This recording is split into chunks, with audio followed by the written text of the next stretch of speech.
एक सूफी संत ने बड़ी अच्छी बात लिखी, अगर आप कहो तो मैं सुना दूं उसे। एक सूफी संत है, फकीर है, उसने अपने हिसाब से कहा है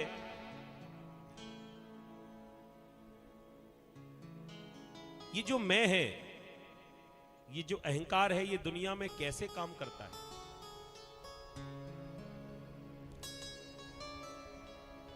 कि छुपके तन्हाई में रोने की जरूरत क्या है। छुपके तन्हाई में रोने की जरूरत क्या है। चलो तेरी समझ में तो आ गया कि मोहब्बत क्या है। चलो तेरी समझ में तो आ गया कि मोहब्बत क्या है। और जिनको बचाया था मैंने बाजार में बिकने से, जिनको मैंने बचाया था बाजार में बिकने से, वही आके आज पूछते हैं कि तेरी कीमत क्या है। ये अहंकार कभी भी हो सकता है। एक बार एक छोटी सी मेढकी, मेढकी जानते हो, मेढक जानते हो, हाँ तो उसी की वाइफ, मेढक की घरवाली मेढकी, वो अपने बिल में बैठी हुई थी और बिल से निकलकर जैसे ही आई तो सामने खड़ा था हाथी। हाथी को जाकर लात मारी। हाँ, मेढकी हाथी को जाकर लात मार रही। हाथी ने पलटकर देखा, मेढकी तुरंत अपने घर में घुस गई, तुरंत। अब हाथी को क्या फर्क पड़ता। थोड़ी देर के बाद में मेढकी फिर निकली, नजर बचाकर हाथी में लात मारकर फिर भागी। हाथी ने मुड़कर देखा, अपने घर में घुस गई। ऐसा 3-4 बार किया। हाथी को समझ में नहीं आया कि आखिर इस मेढकी को हुआ क्या।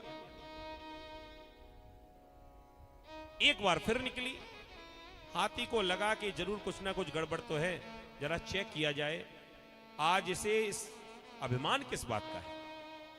हाथी ने अपनी सूंड से मेढकी के घर को ही फोड़ दिया। आजकल बाबा का बुलडोजर चल जाता है ना, प्रेम से बोलो राधे राधे। गड़बड़ करोगे बुलडोजर चलेगा। तो अपनी सूंड का हाथी ने ऐसा बुलडोजर चलाया,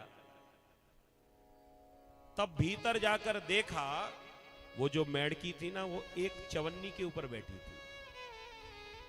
हाथी को समझने में देर ना लगी। ओहो, अब मैं समझा कि इस मेढकी को गर्मी किस बात की थी। इसे गलती से ये चवन्नी मिल गई, चारा ना मिल गया है। हाथी ने कहा कोई दोष नहीं है, ये तो दुनिया में किसी को मिलता है, वही बौरा जाता है।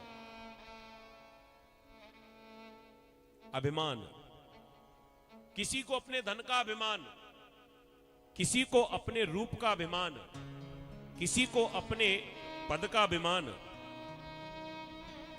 किसी किसी को तो अपनी बीमारी का भी अभिमान होता है। हम जैसा तो कोई बीमारी नहीं हो सकता। बताओ, कई हमें मिल जाते हैं, आपको पता नहीं मिले होंगे कि नहीं, लेकिन हमें मिल जाते हैं। महाराज अभी बीच में तो हमारी इतनी तबीयत खराब रही, इतनी तब क्या बताएं आपको। अब बता ही दो, इतना कह रहे तो बता ही दो कि कितनी खराब थी। अरे महाराज, पूरे दारवा के डॉक्टर फेल हो गए। नागपुर पहुंचे, नागपुर में जाकर जब दिखाया, नागपुर में भी सारे डॉक्टरों ने मना कर दिया। सबने कहा कि अब तो अमेरिका जाओ, वहीं जाकर ठीक हो पाओ। महाराज अमेरिका जाकर इलाज कराया, इतना पैसा खर्च हुआ, तब जाकर हम बचे। अपनी बीमारी को भी अभिमान से बता रहे हैं। एक बात सोचो, अपने मन में बीमारी का भी अभिमान लिए बैठे हो और फिर सोचो कि शिव जी की कृपा हमारे ऊपर हो जाए। कभी हो सकती है? शिव जी की कृपा ऐसे अभिमानियों पर नहीं होती।